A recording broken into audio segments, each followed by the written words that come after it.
Ayyuhal hadirin, di mana ada ulama, di mana duduk seorang ulama, maka di tempat itu pasti tegak bendera syiar Allah Subhanahu wa taala. Pasti akan tegak bendera syiarnya Rasulullah sallallahu alaihi wasallam. Bersyukurlah orang-orang yang wilayahnya ada ulama. Desa kita kadang-kadang ulama ini pelita, lampu. Ulama ini adalah seperti bintang yang menunjukkan jalan kesan kita, supaya langkah kita kada sasar. Bila mana ada ulama di tempat kita, naudzubillah min dzalik, percaya sama saya, silahkan kalian saksikan tempat-tempat yang tidak ada ulamanya, maka syiar-syiar syaitania berkibar dengan megah di situ. Maka segala keburukan ada di tempat itu. Tetapi di mana tempat yang ada ulama, di mana tempat yang ada majelis taklim, di mana tempat ada ilmu Allah diajarkan di situ, niscaya tempat tersebut Allah jaga, Allah limpahkan keberkahan. Allah limpahkan keberkahan atas desa tersebut dan penduduknya, terutama orang-orang yang datang untuk mencari langsung ke sumber berkahnya. Ayo hadirin, kadang hubungan kita ini memandang remeh sebuah amal tentang mendatangi majelis-majelis para ulama ini. Dianggapnya remeh, dianggapnya kecil. Cuma datang majelis dudukan aja, mendengarkan orang bacaan maulid, hibah itu mendengarkan guru berpandil. Nyaman menonton bola, ya kan? Nyaman berpandilan lawan bini, apalagi tadi bini sudah mandi, harum benar mau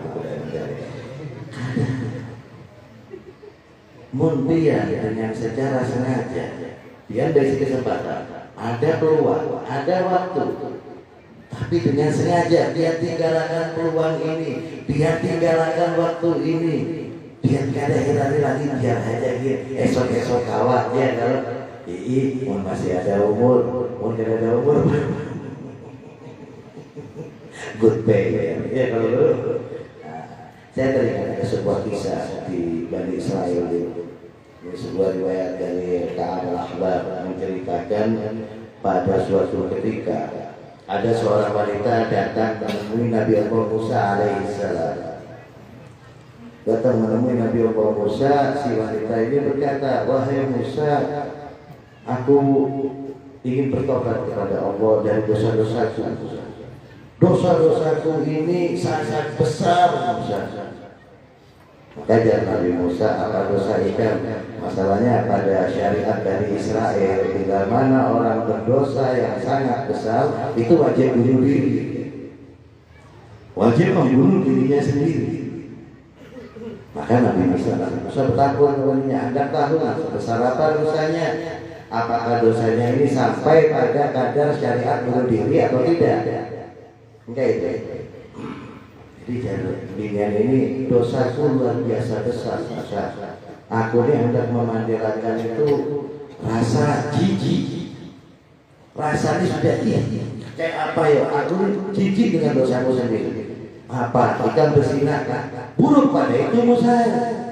Lebih buruk daripada zina dosaku. Apalagi membunuh kan? Buruk pada itu sudah aku lakukan juga. Zina sudah, ikan membunuh sudah, dosa apa yang dia lakukan? Maka bercerita sila. Wahai Musa, aku menikah dengan seorang laki-laki yang aku cintai. Dalam pernikahan ini aku mengandung. Namun Allah menentukan lain. Suamiku berpulang dalam usia muda. Aku sangat sedih dengan meninggalnya suamiku ini. Lalu aku rawat, aku besarkan anak yang aku dapatkan dari pernikahan dengannya, dan aku tidak pernah tertarik dengan laki-laki lain anakku. Hingga suatu ketika dewasalah anak ini, aku melihat begitu mirip dia dengan ayahnya. Maka terbitlah syahwat, berkumpullah aku dengan anakku ini dari sebuah perbuatan zina. Dan Allah takdirkan dalam perzinahan itu aku hamil. Maka ketakutanlah aku. Aku takut apabila orang mengetahui aku berzina dengan anakku, mereka akan membunuh anakku. Padahal aku sudah sangat mencintai anakku ini, bukan saja sebagai anak, namun sudah aku cintai sebagai suami. Itu wajah Nabi Musa saat mendengar seperti itu, pucat sampai darah lagi. Wahai wanita, alangkah kejinya dosamu ini. Satu kali kematian belum dapat menebus dosamu ini. Mati sekali belum lagi kamu membayar dosanya. Ikan ini, hei Musa, ini masih baru. Ada lagi Musa, dengarkan dulu. Maka itu aku bertakwa kau mengampuni dosaku. Apa itu dosamu? Dosaku ini wahai Musa, setelah lahir anak itu, aku katakan benar. Aku takut bila Bani Israel tahu aku melahirkan anak zina, aku akan mereka bunuh. Tapi bila mana mereka tahu anak ini berasal dari putraku, niscaya dia pun dibunuh. Lebih baik aku dibunuh daripada anakku yang dibunuh. Lalu apa yang kau lakukan atas bayi itu? Saat aku tertidur, bermimpilah aku dengan seorang syekh.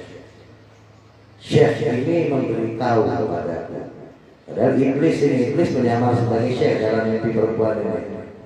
Wahai wanita, aku berikan jalan keluar bagi kesulitan.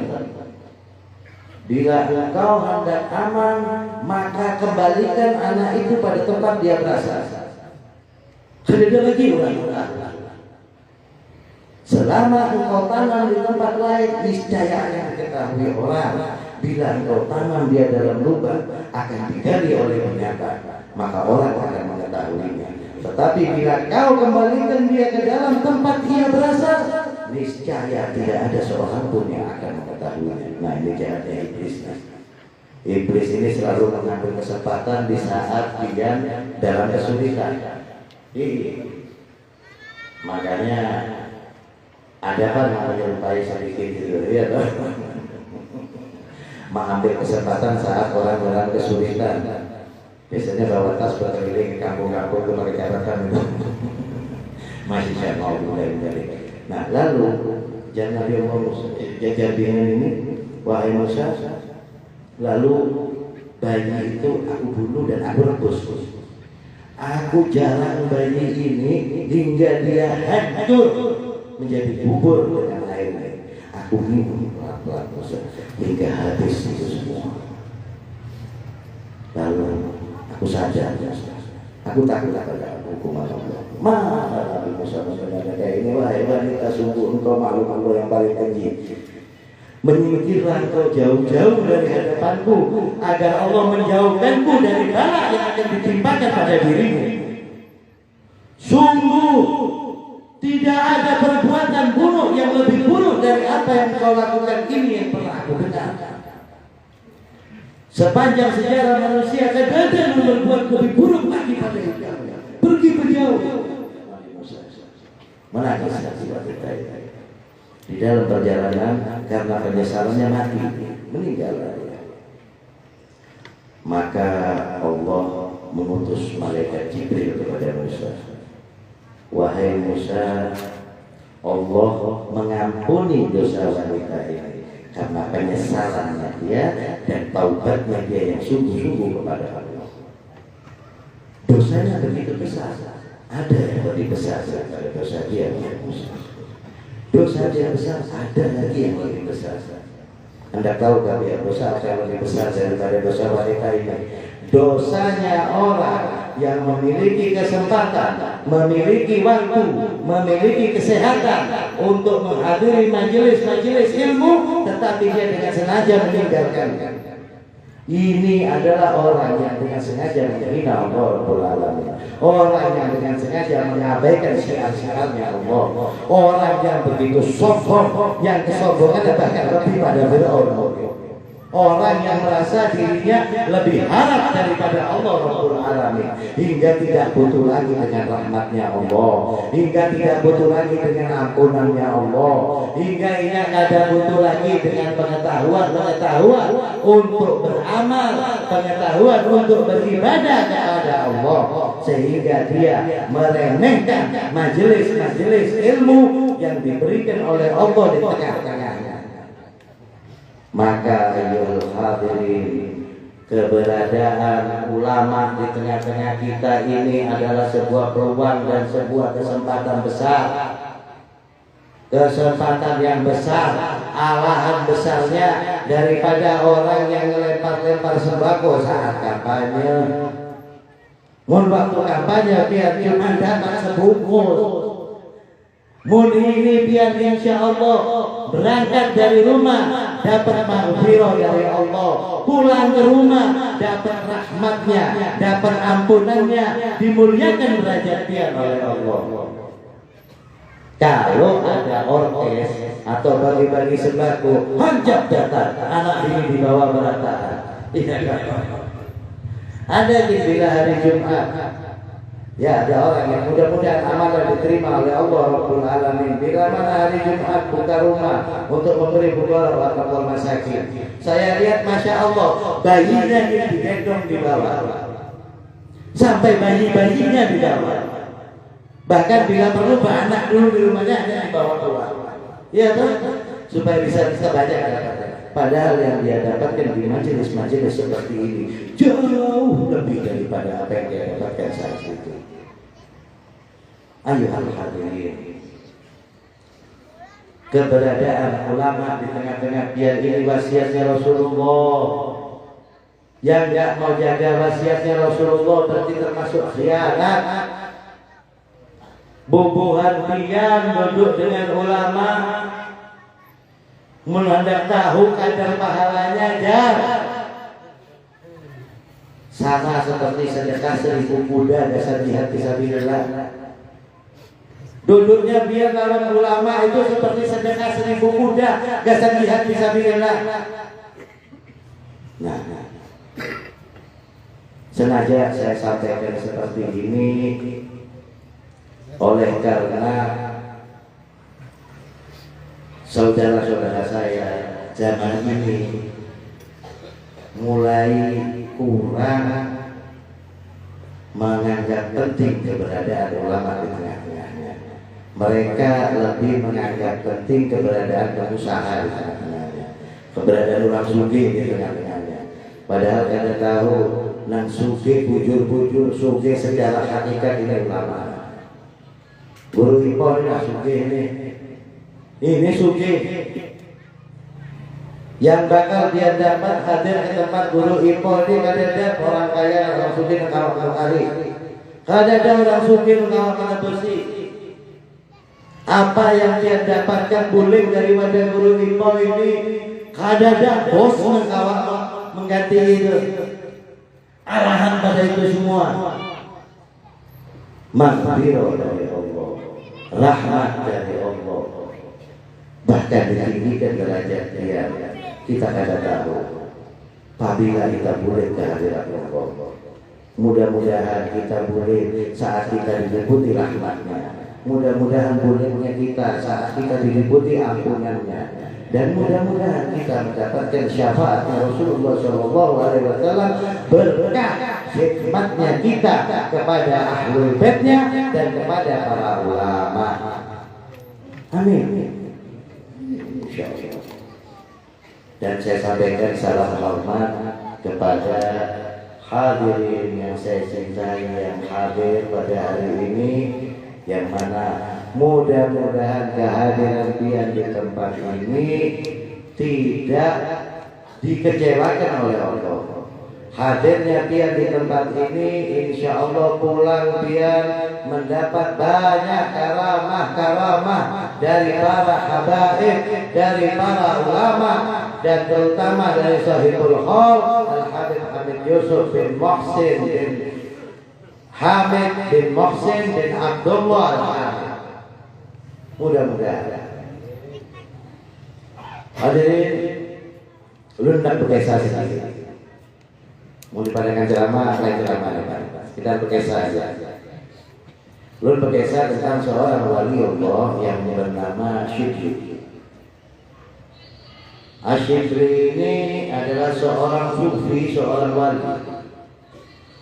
Beliau menyatakan dalam perjalanan hidupnya, Syibli ini khadamu arba'ata mi'a ustaz. Arba'at mi'a ustaz.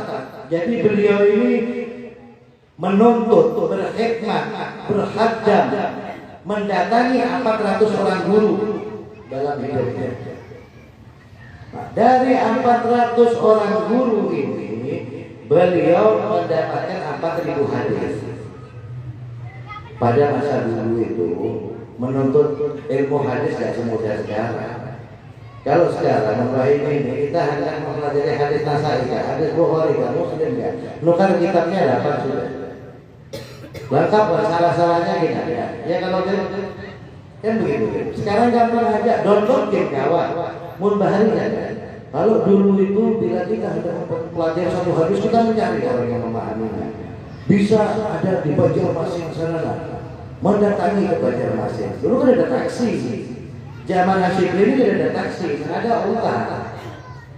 Nah ada unta, kuda atau jalan kaki. Loh, mengumpulkan 4.000 hadis ini memakan waktu bertahun-tahun sini. Bukan waktu yang sebentar. Lalu dari 4.000 hadis ini beliau peras, beliau pelajari, beliau perhatikan satu persatu dengan sungguh-sungguh, beliau pahami. Beliau dapat satu hadis yang beliau anggap meliputi seluruh apa yang beliau pahami. Satu hadis yang mana hadis ini bakal bisa menjadi jalan keselamatan buatnya. Nah ini panduanku untuk selamat ini. Ini panduanku untuk bebas dari api jahanam yang menyala-nyala. Ini panduanku untuk mendapatkan ridhonya Allah dan pada hari akhir kelak. Jadi suatu ketika Rasulullah SAW bersabda dengan para sahabatnya, beliau membicarakan tentang 4 hal. Yang pertama kata Rasulullah, amalid dunya, kerjakan urusan-urusan untuk duniamu bi qadri mughamika biha. Jadi kerjakan urusan dunia ini, maksudnya carilah, tuntutlah dunia ini sekadar seukuran kita berdiam di dalamnya. Perkiraan kiat berapa lama sih umur kita di sini?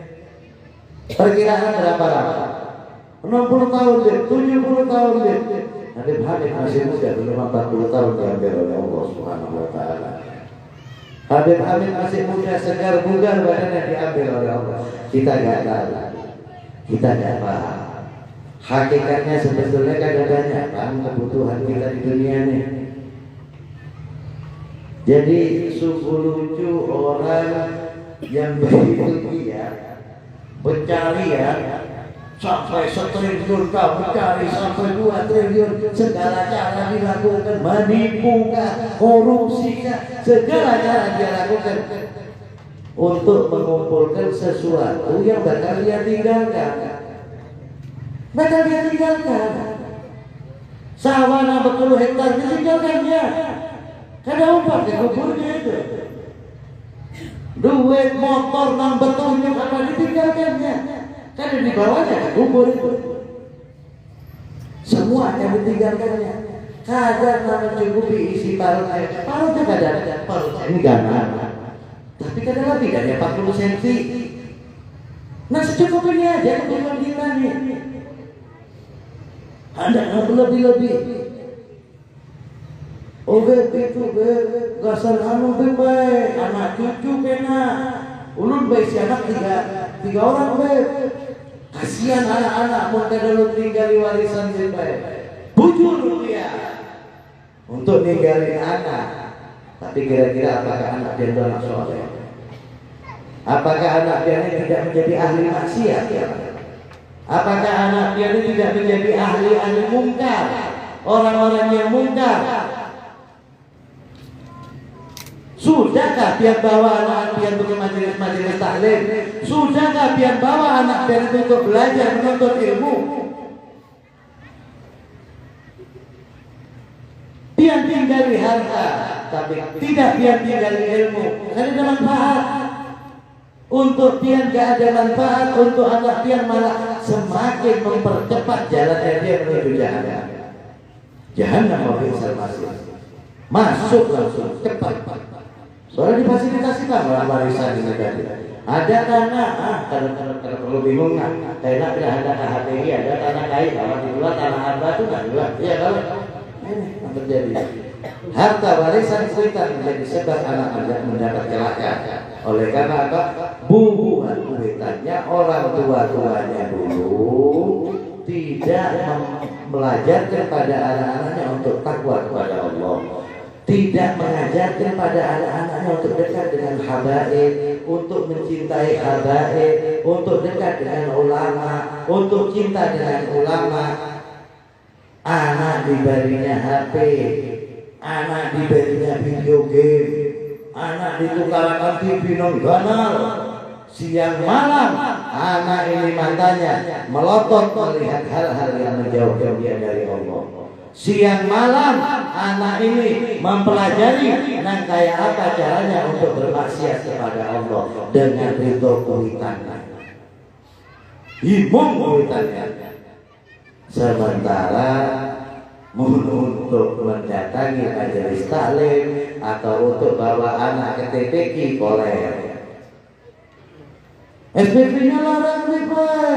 TPQ ini berapa SPP-nya? 35.000 larang. Nukar kuota 300.000 karena takutan. Nukar kuota 300.000 kesan HP anaknya murah.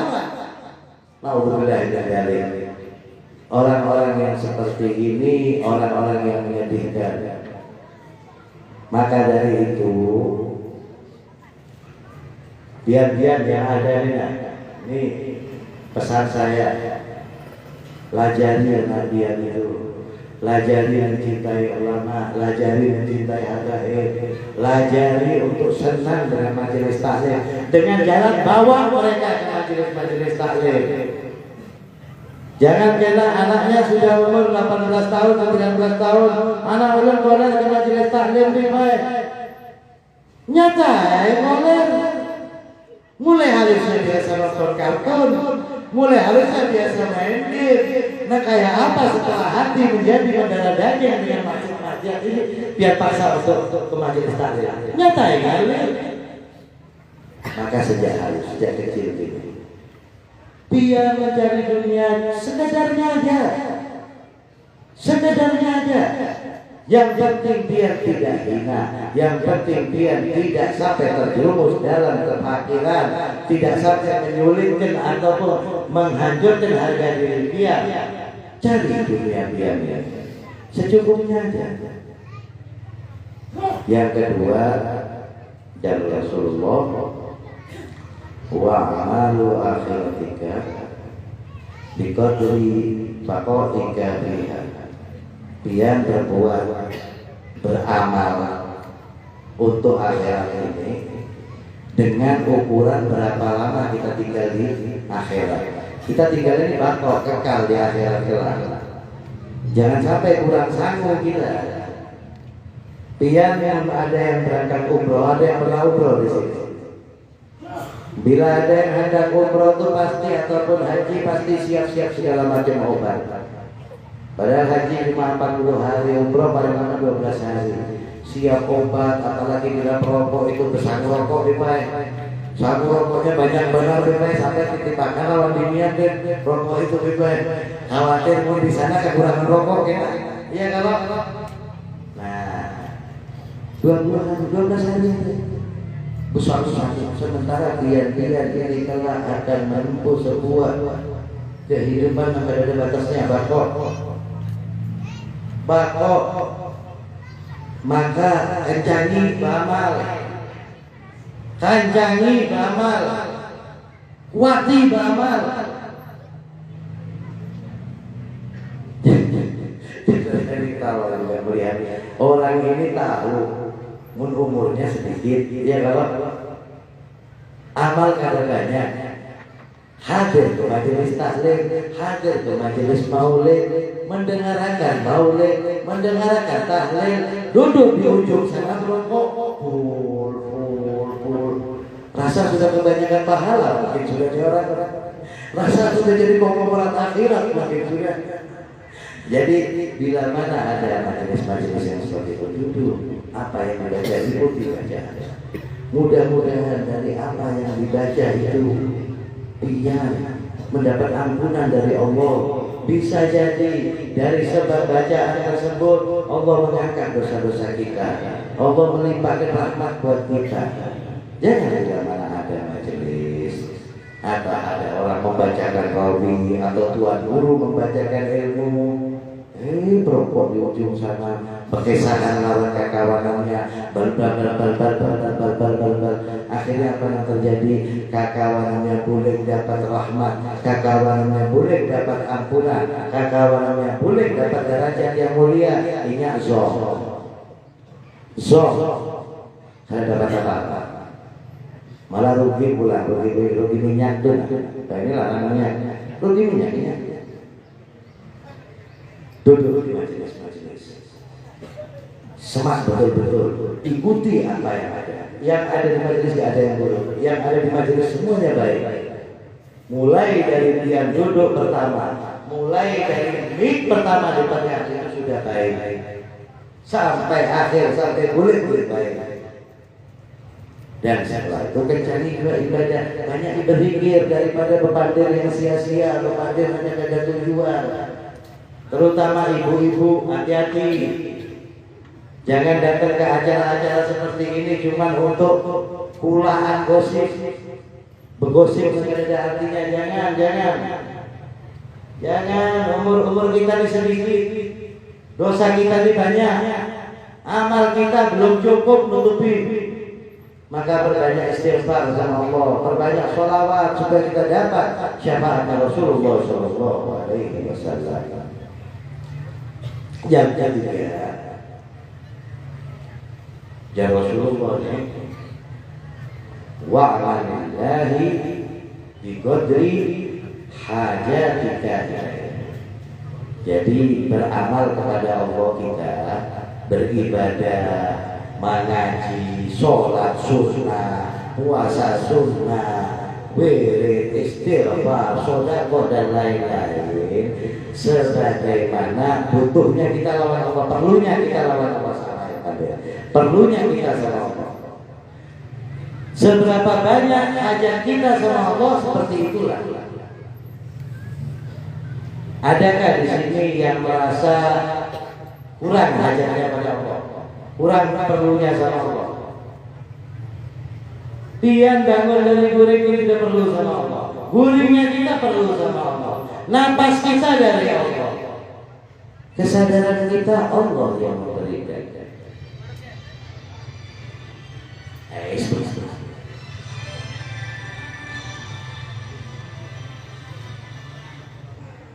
Mati.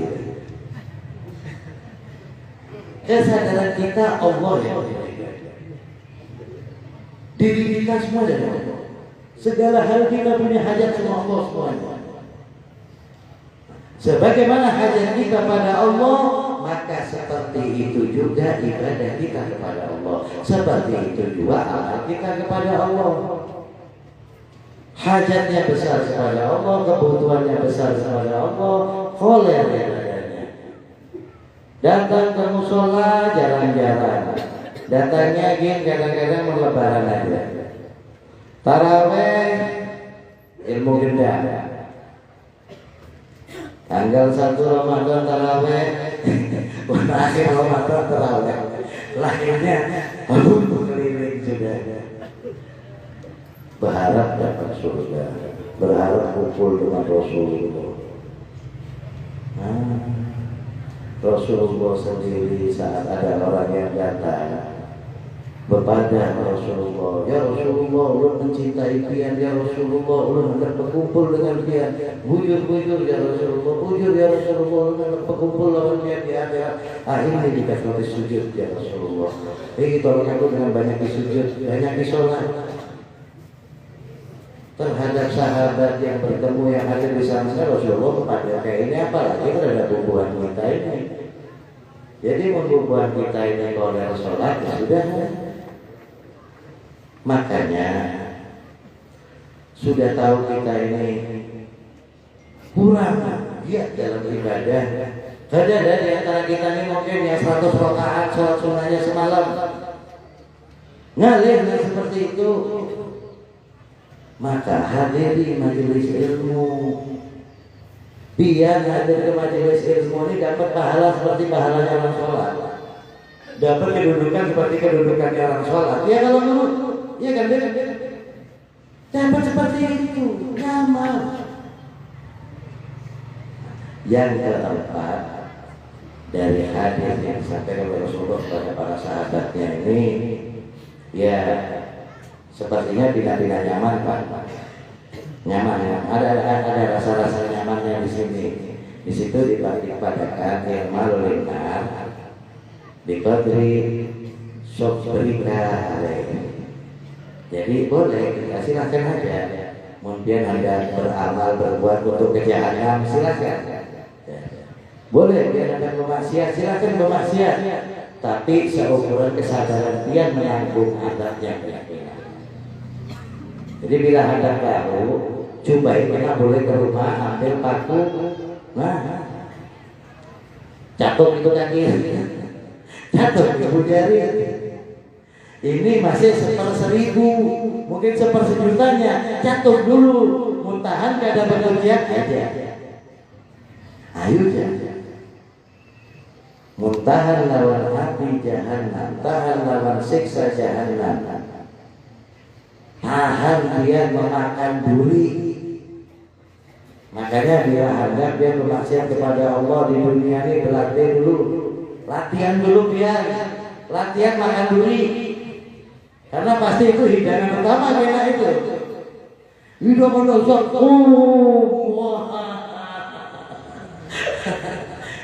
Makanan ahli minum paling nyaman Allah bisa kita. Duri masuk dalam kerongkongan sini, masuk dalam musus ditarik, rata keluar semuanya isinya.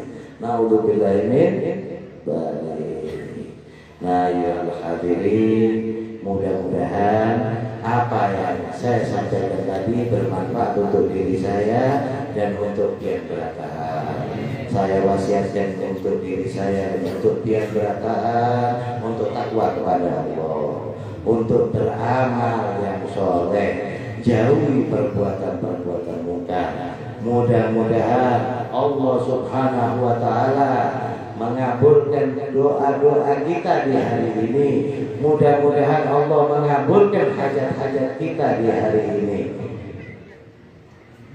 Dengan berkahnya Al-Habib Hamid Yusuf bin Muhsin, insyaallah diijabah oleh Allah segala hajat kita. Ya Rabb, bubuhan kami ini ya Allah yang ada di tempat ini, yang belum berisi rumah mudahkan mendapatkan rumah ya Allah, yang belum berharta mudahkan ya Allah, dan yang sedang berusaha mudahkan pencariannya ya Allah. Ya Allah, janganlah kau persulit kami dalam urusan dunia kami, agar hati kami tidak diberati oleh urusan-urusan dunia ini, sehingga kami lebih mudah untuk mendekatkan diri kami kepadamu ya Allah. Ya Allah, ya Rabb, jadikanlah anak-anak kami anak-anak yang soleh, anak-anak yang soleha, anak-anak yang mencintai Rasulmu Muhammad sallallahu alaihi wasallam.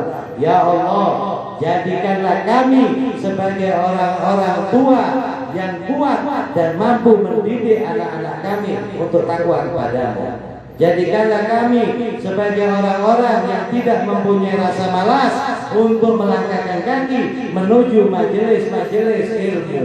Ya Allah, berikanlah rahmat di hati kami sehingga kami bisa memiliki kecintaan kepada zuriat Nabi-Mu dan kepada para ulama pewaris Nabi-Mu ya Allah. Janganlah Kau tinggalkan mereka dari hati kami ya Allah. Janganlah Kau jauhkan para habaib dan ulama dari hati kami ya Allah. Ya Allah ya Rabb, di hari kadada harapan, kadada keinginan, di hari kadada lagi yang kami harapkan selain syafaat Nabi-Mu, maka jadikanlah kami sebagai orang-orang yang layak mendapat syafaat Al-Mustafa Muhammad sallallahu alaihi wasallam. Ala kulli syai'in salihah insyaallah.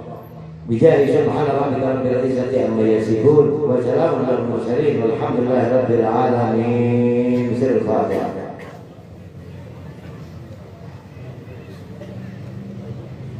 الذين أنعمت عليهم غير المغضوب عليهم ولا الضالين. آمين آمين. والسلام عليكم ورحمة الله وبركاته.